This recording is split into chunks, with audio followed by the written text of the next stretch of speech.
But I have a passion for both history and the underwater world. It was that curiosity that sort of led me to the underwater archaeology business, if you will.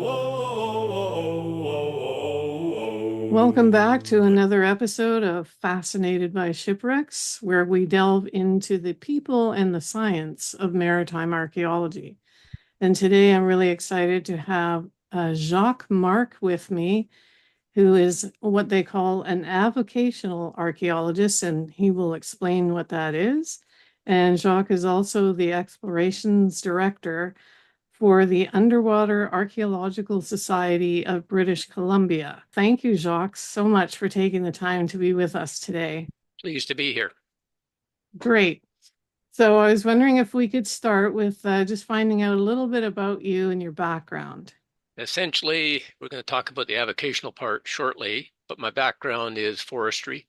So I went BCIT and took forestry training and fish wildlife recreation training and spent 38 years working for the provincial government in the forestry business in a variety of different capacities: forest engineering, forest recreation, and visual resource management. That's quite an extensive tenure there. So are you still doing that or have you moved on from there? No, I'm still doing a little bit of consulting. So when I left my position with the ministry, they didn't immediately fill it. And so that left a void. And so consequently, they're playing catch up. So I'm consulting back, basically still sharing my experience, not unlike underwater archaeology. That's very interesting. So a little bit of a day job versus the archaeology component of your life, but I'm sure that they intersect in some ways. So can you tell us, how did you get involved in underwater archaeology and why are you so passionate about it? It's quite interesting. I mean, I learned to dive in 1976, and like any other sport diver, my curiosity was the marine life, and then in taking photographs and even spearfishing a little bit. But I have a passion for both history and the underwater world. And it was that curiosity that sort of led me to the underwater archaeology business, if you will. I lived in Vancouver at the time, and there was a shipwreck in a place called Bedwell Bay. Like many of the local divers, one day I dove on that shipwreck. So after diving it, I wanted to learn more about it. And so the write-up that I read said it was a vessel called the HMCS Cranbrook that had sunk just after World War II. So I learned about the HMCS Cranbrook, and I sort of starting to scratch my head because what I saw in the bottom didn't match what I was reading about the HMCS Cranbrook. I started doing a little more research, and then my forestry background kicked in. I thought, hey, one way to prove or disprove is to go measure this thing and make some observations, which I did. And what I found was the wreck on the bottom was 136 feet long, and it had two rudders, which suggested two propellers. The HMCS Cranbrook was only 120 feet long and was a single propeller vessel. So immediately something's wrong with this picture. I started doing a little more digging, and then through a stroke of luck, I came across a Vancouver Sun article that talked about a vessel burning in Bidwell Bay in 1956. And lo and behold, the vessel that burnt was not the Cranbrook. It was another vessel called the VT-100, which in its previous life, it was a U.S. Yard class minesweeper, YMS 159, twin engines, 136 feet long. So that's what our wreck was. And that kind of stimulated me. I think the thrill of new discoveries, unraveling mysteries, and telling stories about shipwrecks kind of got in my blood, if you will.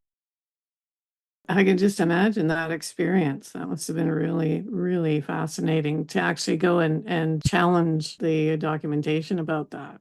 And let's have you explain what an avocational archaeologist is. An avocational archaeologist is somebody who does it in addition to their regular job, right? So it's typically, as an avocational person, you're not paid, so you're a volunteer.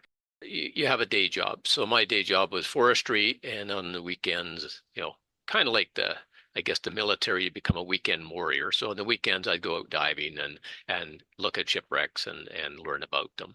So you're an avocational individual versus a professional. So we've been learning a little bit about citizen science. Citizen scientist is kind of the modern version of avocational.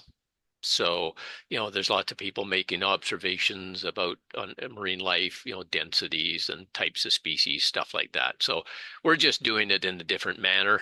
We're measuring things, we're recording things, we're photographing things. Ultimately, we publish the results so other people can access them. So you're still using all of the same equipment and the methods for working that a professional archaeologist uses? In the society, most of what we do is what we call non-disturbance surveys. That means we don't mess things up. We basically measure them, we photograph them, we don't disturb them. On occasion, we'll take out a permit from the BC Archaeology branch to recover items that are of significance or endangered. But that's pretty infrequent. We did that last weekend with an aircraft compass, but that was the first permit we'd taken out in 6 years. So it's not a common occurrence. Okay, so how did you get involved with the UASBC? When it comes to USBC, I did the research on the VT100, solved that mystery, and I thought, well, this is pretty exciting. I got to let the world know. So I wrote an article for Diver Magazine, which is based in Vancouver, and sent it in. And the editor got back to me and said, yep, we're going to print that in the December 1983 issue of Diver. But he says, Jacques, the work that you've done on this wreck, this is quite fascinating. And I belong to a group called the Underwater Archaeology Society of BC. And we meet at the Vancouver Maritime Museum, I think the third Wednesday of each month. You might want to come to a meeting. So I thought, oh, okay. Might as well go check it out. So I went to a meeting and, it's quite fascinating. The guys were reporting what they had done in the last couple of weekends and sounded even more exciting. They were going to more exotic places like the Gulf Islands and the West Coast. After that meeting, there was a trip coming up to the Gulf Islands. So I thought, hey, I'll join them. And so my first trip with the society was to the wreck of the Del Norte in Polier Pass. They were placing a mooring buoy on the wreck site to stop people from anchoring. So I participated on that trip. We had excellent visibility, and the wreck is very fascinating. It's an 1868 side wheeler with a very unique engine. So that kind of hooked me more. From there, I participated on more trips, initially just as a participant and an observer. And then we started doing a project in Barkley Sound in 1984. Up until this point, the society's kind of vision of a survey was swim around the wreck, make a couple of notes, and take a couple of, in those days, very grainy, poor photos, right? So we went to Barkley Sound. We're diving on some spectacular sites, and I thought we got to up the ante. The whole goal of a survey is be able to show people what the distribution of things are on the bottom. So with my forestry background, especially the engineering component, I was kind of voluntold to help with the surveying and the plotting of the site plan. So consequently, I effectively got roped in, and here I am 41 years later. And you've had a long tenure as president as well, I think. Maybe before we get that, you can just say a little bit about the society and its mission. The Underwater Archaeological Society of BC, UASBC for short, is what you'll hear. It's a group of avocational archaeologists, historians, shipwreck enthusiasts, divers who are dedicated to researching, searching for wrecks, documenting them, and eventually submitting our findings to the provincial government. So I think the society has contributed about 130 different shipwrecks to the provincial archaeology database. So that's just one role we do, but we have moved on and we now publish a lot of our results as well. Sort of getting into detail, the first step in looking for anything is to do research. In the old days, that meant plowing through all the maritime museums and the provincial archives, going through paper. Today, we're lucky in that a lot of the information is now available digitally, not everything. It still often warrants a trip into the provincial archives. It's not their priority to digitize files that 2 people a year look at. We still do have to go and look at microfilms and sometimes hard copy photos, because again, they may have 50,000 photos up on the archival site, but it doesn't mean they have all the ship pictures. It's just sheer volume. So once we've kind of researched the site, the next step is to go out and search for it. So sometimes we're dealing with wrecks that are known and we just want to learn about them. Other times we are looking for a wreck that we know to have wrecked, but we don't know where it is. So when we search for them, there's a couple of different techniques. We can use high-tech equipment, side scan sonars, that sort of thing, to look for a vessel. More often than not, we're able to isolate the area, and if it's shallow enough, we simply put divers in the water. They're called visual searches, so we're using divers. Sometimes we set up baselines and they're quite intricate searches. Other times it's what I call a by golly search, and that is they just jump in the water and swim around. So yeah, so it depends on the significance and what it is you're looking for. So if it's something fairly large, you might find it relatively short order. If it's an older vessel, wooden, sometimes you're looking for just literally small pieces of it. So once we've found these things, then we get into our documentation mode, and that is we pull a tape measure around. The very basic thing you do is measure the length and width, just to confirm that it's what you're looking for. More significant sites, we're moving into kind of progressive techniques. So a lot of sites now, we're carrying out photogrammetry. Photogrammetry has been around for 100 years, and you used to kind of splice photos together. Now the computer will do that. And if you take enough photos, not only will it splice them together, it'll produce a 3D relief map of what's on the bottom. So we've got more and more examples of that. Some of our sites are quite big, something like the Van Lean at 450 feet long. It's pretty hard to do a model, in a couple of dives. But the smaller site, 30, 40-foot vessels, you can knock off in fairly short order. Once we've done our documentation, we've done the research, we pull it together into a report, and that report these days is published. So the early work sits in our filing cabinets in Vancouver. Today, we try to bring most of the work that we do to a finished product, which is a publication that's available for everybody. In addition to kind of going out and searching for things, we also offer a Made in BC underwater archaeology training course called UAD, Underwater Archaeology for Divers. It's 8 online modules and then 2 days of coursework and field work. And I guess the last thing about the society is we have executive meetings, which are via Zoom or Skype, but we do host, at least in Victoria, a meeting each month with a guest speaker, which everybody's invited to, don't even have to be a member. There are some member benefits, such as subsidized diving and stuff like that. So the society will be celebrating its 50th anniversary in 2025. So how long were you president? I've served in a bunch of different roles. As president from, I think, 2001 to 2008. Principally, I've been the exploration director before that. When I started off, I was the membership director. You always start in the membership director position. And then basically after my presidency, I tried to train up people to follow me. And there'll be people who can do the diving part, but they can't do the research writing part. There's people who can do the research writing part, but can't do the diving part. So at this point, I have to hang on for a little bit longer. Do you have a number of estimated shipwrecks along the BC coast? The overall number is 4,000. Wow. But that includes every fish boat, dory, Right. canoe that sunk. Major vessels, I don't know. We're probably around 400 or 500. By that, it's a 100-foot plus vessel with, significant tonnage. We have a few very tragic shipwrecks, but contrary to what most people think, many of the vessels, went ashore in the fog and everybody got off, or they did sink, but everybody got off in lifeboats. So we've only got a few mass casualty events like the Valencia or the Princess Sophia or vessels like that. Do you recall two or three maybe interesting diving exploration experiences you had and how it impacted you?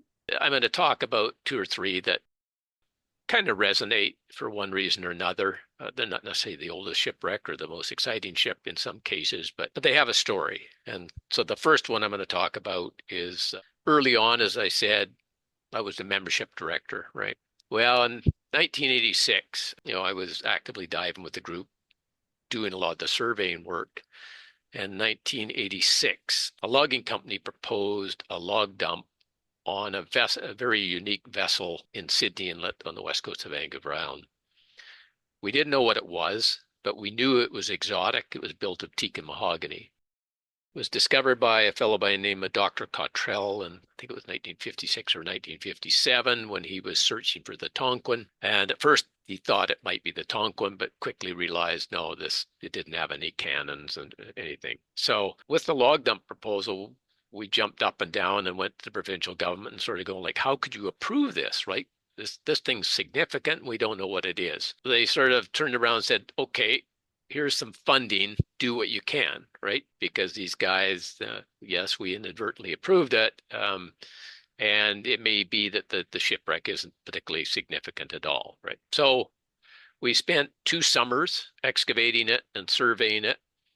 And in the excavations, we were quite excited. We found not one, but 2 telescopes. So you can imagine, the captain looking through these telescopes. In fact, the one was restored to the point that you can look through it. We found a lot of Asian kind of influence material on board, like China and stuff like that. So we're going, wow, okay, this thing appears to be from the Orient. Turns out it was an East Indiaman. It had loaded fur piles and salmon at Soup on the west coast of Vancouver Island and had headed for San Francisco, hit heavy weather, started leaking, and the captain pulled into Sydney Inlet to try save it. He beached it, but because of the steep slope of the beach, it filled with water and slid down the slope, and that was it. Disappeared till 1957. So our excavations gave us a lot of information about the site, but it didn't identify it. It was research, back to research that identified it. A fellow by the name of Dick Wells was able to get into the Hudson Bay Company archives in Winnipeg, and he discovered that the Hudson Bay Company Otter was sent to Sydney Inlet to recover the crew members from a bark called the Lord Western. So this vessel sank in 1853. So that was quite an exciting project. We wrote a publication about it that's available from our website. Moving ahead about 10 years, next kind of project, which was kind of exciting for me, was you're a BC boy, you're doing everything pretty much in the locale, is your other speaker, Dr. James Delgado, at the time was the executive director at the Vancouver Maritime Museum, and he had got funding to go to the Arctic, Cambridge Bay, to document a vessel called the Bay Mod. It was taken to Cambridge Bay and used as a wireless station in the Arctic, and then it sank at its moorings. So Jim thought it'd be pretty exciting to document this. So off we went to Cambridge Bay in the Arctic Circle and started dragging tape measures around in 2-degree water. So after each dive, we had to go to the hotel and thaw out. But we eventually got it done. And I think for me, why it's pretty exciting is kind of exotic location in a different sense, not warm water, but cold water. We did what I think was a pretty fantastic job on the site plan of the wreck. And then in 2016, the Norwegians raised it and took it back to Norway. So, but the trip was well worthwhile.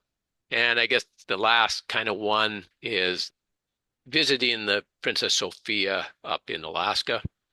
So the Princess Sophia, as many will know, is the West Coast, basically the greatest tragedy. It went aground on Vanderbilt Reef in 1918 in a storm. It ended up sinking with the loss of all 360 people. So very tragic, but the wreck is quite fascinating. A friend in Juneau invited me up, said, she dives it all the time, says you gotta get on this thing. So I made the trip up there. We did 6 dives on it, and it's very fascinating. You get all sorts of reports, right? But after years, I kind of analyze things, and people would say, oh yeah, it's all broken up. It doesn't even look like a ship and blah, blah, blah. Well, It's a ship on its side. It's still there. It's broken in two pieces, but not completely. So one of the things I did was I drew a little drawing of what it looks like. So if anybody else asks, you say, well, this is what it looks like. But we discovered other stuff. Despite a lot of reports that the part of the casualties were as a result of the boilers blowing up. But had 3 boilers, and they're all perfectly good condition. They didn't blow up. In fact, the main steam pipe feeding the engine is still attached. But we also discovered a curiosity. The captain never dropped either of the 2 anchors. They're still in their hawse pipes. So it begs the question: had he dropped them, the vessel might have swung around on the reef, but it wouldn't have floated off. It would have been hooked to it. So it does beg the question whether if things had been done differently, whether the outcome would be the same or different. I also called it the Moody wreck. So on one dive, it was a sunny day. The visibility was tropical, 30 feet at least. And it's covered in white plumose anemones. So it was surreal. It was just like, wow. 2 days later, we dove it. It was overcast. The visibility had closed in, and it was dark and foreboding, making you think a little bit of the loss of 360 people. All 3 experiences are quite different.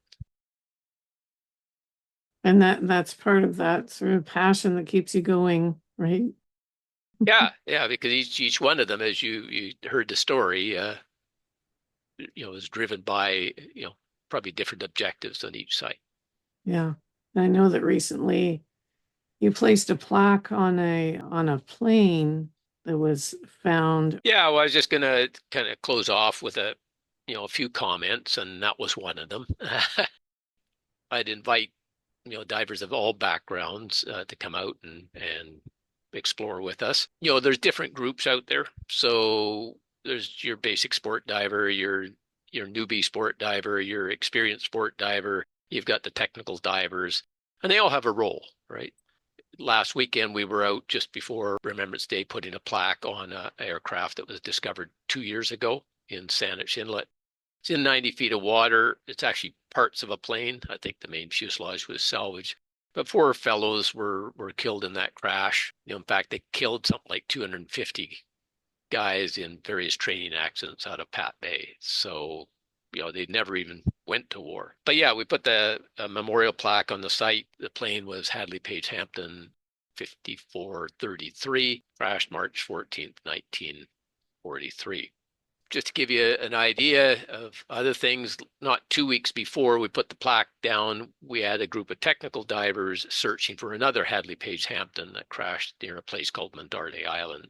So we can use the different capabilities of divers. There's technical divers that dive on mixed gases, but with tanks, and they're limited to a couple of 100 feet. And now we've got a lot of technical divers diving rebreathers that are good to 250, 300 feet. So we can kind of stretch the areas where we search for things. We can go deeper. I guess the other thing I was just going to close off with is the underwater archaeology training course. We offer that twice a year, and we accept usually 10 to 12 people maximum. But it was developed for the Pacific Northwest. So whether you're in Washington State or Alaska, the techniques we use would be very applicable to those areas as well. Pretty much sums it up. Well, that's just been super fascinating to get a window into the work that you've been doing. And I really appreciate your time today, Jacques. This has been great. So thank you again for joining us. And I'm sure we will probably talk with you again in the future. Well, you're welcome. It's been a pleasure. Echoes of the past call out, whispers from beneath the waves. What secrets do the shadows keep? Do we dare disturb their sleep? Ooh, what secrets do the shadows keep? Ooh.